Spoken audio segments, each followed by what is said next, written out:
isn't just one exception in the historical record. You know, you go back to our Revolutionary War, and Rothschild paid for Hessian mercenaries to put down the colonial revolution.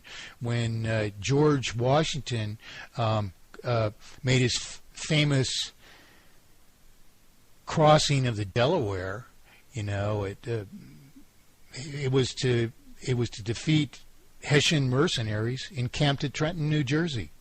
You see, so there is no such thing as representation under a central banking system.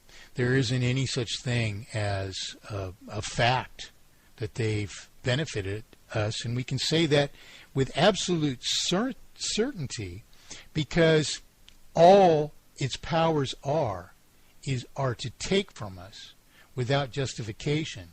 And if we were to say, just for instance, that some amount of taking might somehow be justified, that doesn't matter, because tomorrow interest multiplies that taking into further taking or unjust taking.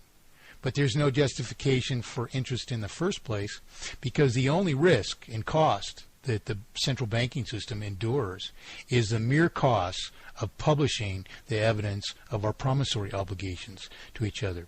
And for that, and that alone, owing to this obfuscation, purposed criminal obfuscation of the currency, they become the possessors of all wealth in the world. There is nothing right about that. There is nothing beneficial about that whatsoever. Okay, so that answers the question, or responds to any of the supporters of the banking sector and how they're supposedly assisted the Western world into its rise into greatness as we currently find ourselves in, with the production and productivity and technological marvels that we find ourselves with. So basically, you're confirming that the banks pretty much had nothing to do with that. In fact, despite the banks, we managed to do it anyway. And that's true. On a personal level, anyone who is a producer of anything, who excels at their craft, knows this full well. No matter what you do, you produce a given product. Every day, you are, under natural circumstances, you're compelled always to maintain or improve quality.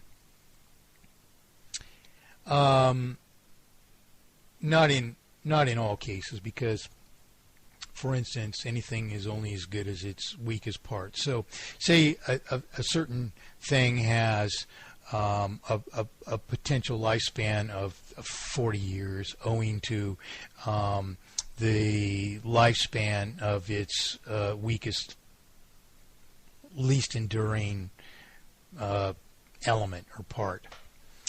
And there's some parts of it which might last 1,000 years.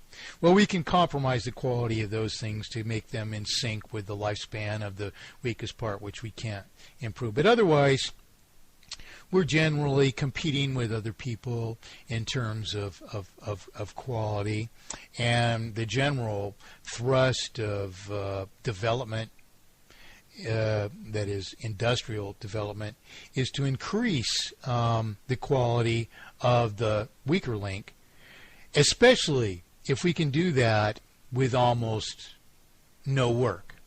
So what happens in an industrial development situation, this happened for Henry Ford when he built cars, and it happens for everyone in this real situation, is what you're really faced with is if you've got to pound out a fender, you figure out a way to do it better with one less hammer hit, or whatever the case may be.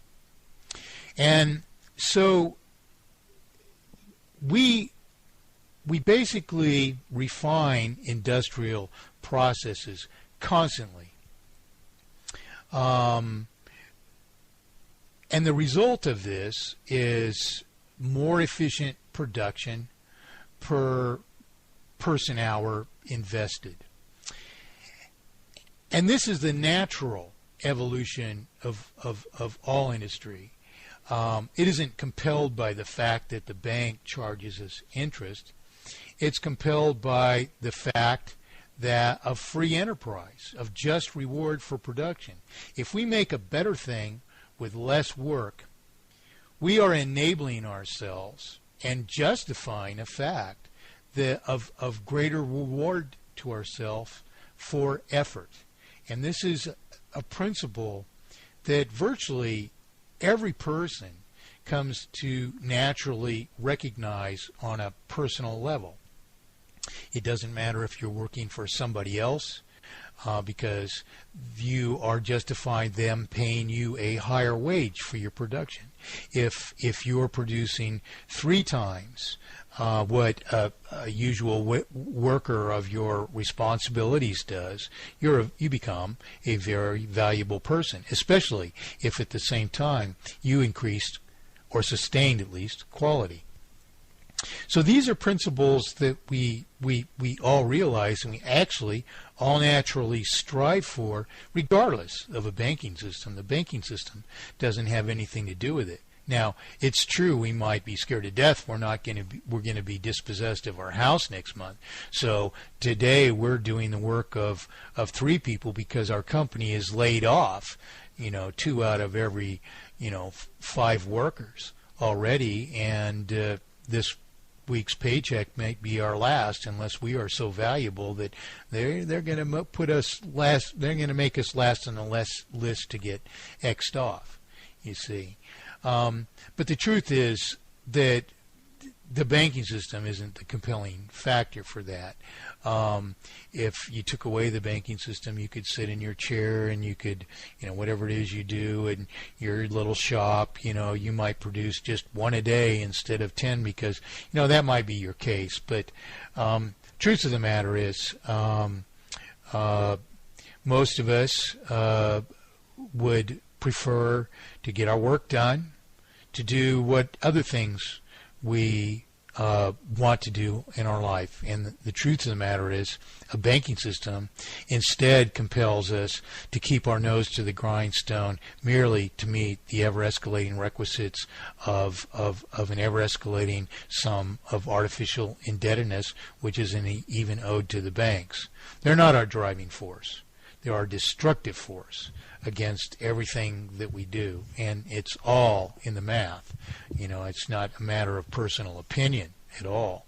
The fact is, if we say the banking system has benefited us, how? That has to be at least gauged in respect to the potential to restore the right to issue our own promissory obligations to ourselves. And if we did that, why would we need banks? Why do we need banks? Why don't we do that?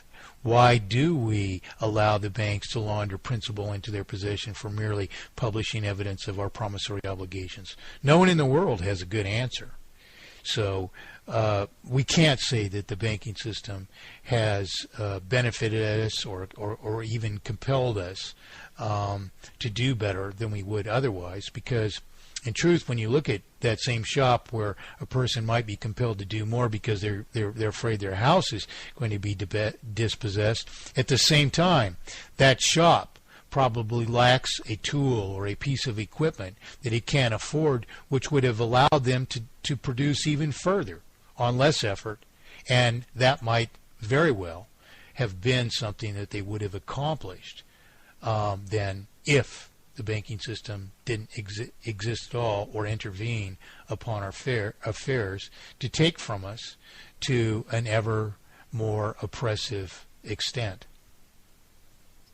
Well, do you actually believe now that the banking system itself, or our current corporatism, is what's responsible for, I think, a reduction in the quality of the products that we get at the end?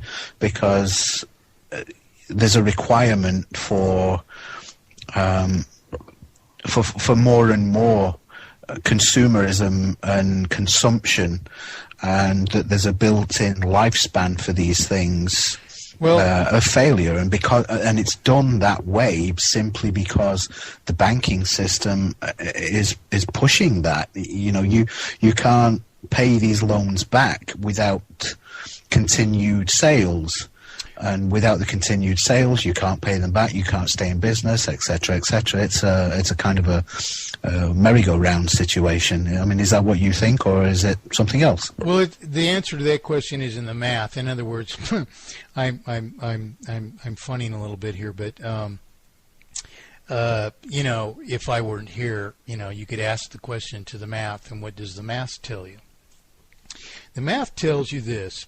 Now, before I start to answer that, I'm going to say, I'm going to give us a little bit of a summary of it, and that is, yes, there are evil corporations in the world. Yes, there are evil corporations which exploit this idea of a number of ideas, such as peddling software with not only with just known faults, but known faults that are extremely costly to the users who depend on that software so much as we depend on a car running. What kind of a day it would make for you if you had to go to whatever 5 different places across this city, did different corners of it constantly throughout a day, and at 10 o'clock in the morning when you left one spot, you stuck the key in the ignition, your car didn't run. It had to go to the shop for 2 days. We know that corporations exploit, let us say, the leniency which has been developed toward just marketing of products. When I was a kid, if you went to the butcher and bought 2 chickens, and the guy stuck a wet diaper in the bag and counted that as part of the weight, you'd have drug him outside and beat the crap out of him. That's how things were dealt with in those days. And so, yet, and I'm not absolving deviant corporate presences from culpability, but again, it's all in the math. And the problem is that as this unjustifiable imposition of interest multiplies artificial indebtedness in proportion to a circulation or remaining capacity to service debt. This is the thing which drives up prices, because in order to maintain margins of solubility, industry, which is the only engine of fulfilling this obligation to service this ever-escalating sum of artificial indebtedness, is ever more compromised by the ever greater costs of servicing an ever greater sum of debt. Its workers demand higher wages because their debts are going up. Government demands more taxes because its debts are going up, until, of course, the industry can't afford to pay any more taxes, and it can't afford to pay its workers anymore, and so somehow the additional debt has to be assumed somewhere so that the money can come back into circulation or reflate the circulation to maintain a vital circulation, so that in the final days of this lie of economy, which can only impose artificial redundant cost upon us and multiply it into terminal failure, eventually fails. But so it's this multiplication of artificial indebtedness which is the fundamental cause, or the obfuscation of the currency, in other words, which is the fundamental cause of the increasing costs of industry, which drives prices up till they meet a ceiling that markets can afford, and that's that. after that. So, but